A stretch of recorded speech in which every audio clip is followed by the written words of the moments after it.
Good morning, everybody. Again, I'm still in the kitchen. Just got through making all the grackle stuffers.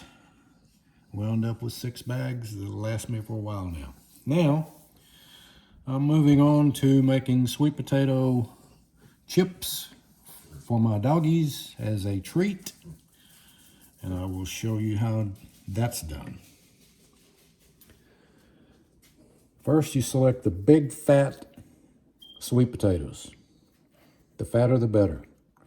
First thing I do is wash them, and then I cut the ends off of them.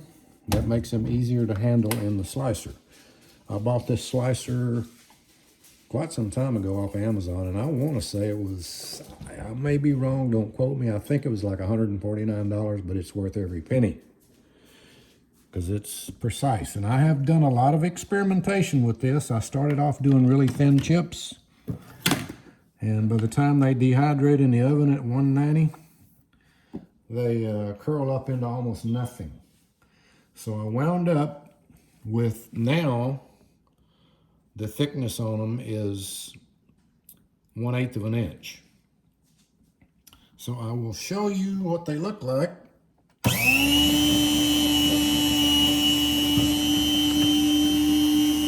Be careful you don't get your fingers in there because it will cut.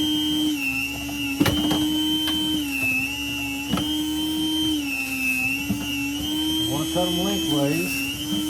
The longer the chip, the better. This is the finished product. As you can see, it's pretty thick, 1/8 of an inch.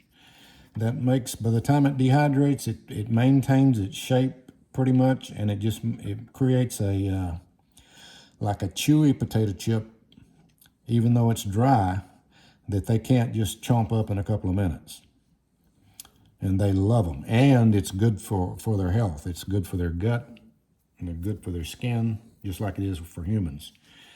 And when you get all these chopped up, then you bring them over here and you place them on a drying rack like this till it's full.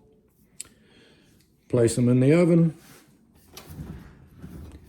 at 190, and it takes an 1/8 of an inch chip somewhere in the neighborhood of 2 hours, sometimes a little more, sometimes a little less, to totally dehydrate. And then you have some really good treats that are dirt cheap. I always use organic sweet potatoes. A little bit pricier than the regular ones, but they just work better. You may wonder what this is. I'll give you another little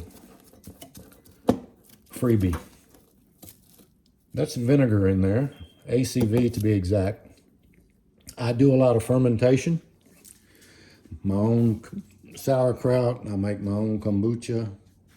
I make my own Mexican pineapple tepache and some other stuff. So when you ferment, you're going to attract fruit flies. And don't ask me to tell you where they come from. They get in your house. They will. This ACV in a little jar like that with saran wrap stuck over the top, pulled down over the top tight, and a little hole in the middle. Their favorite food is vinegar. And they will go in there, get into the vinegar, and they drown, and they can't get out. And you probably can't see them down in there, but there is a ton that I've collected over the last month. I refresh it about every month, and it's just, again, it's just regular ACV that you buy at the store. So that's a freebie tip. I keep one there.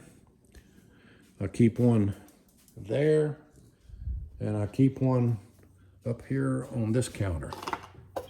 This is used coffee grounds that I go in my compost pile every 2 weeks or so. And when you have something like that, it attracts them too, and the vinegar snags them out and does away with them.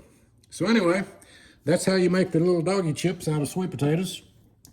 Cheap and very good for them, and they like them. Ain't that right, Bill? And that's all we're going to do for this one. Y'all catch you on the next one.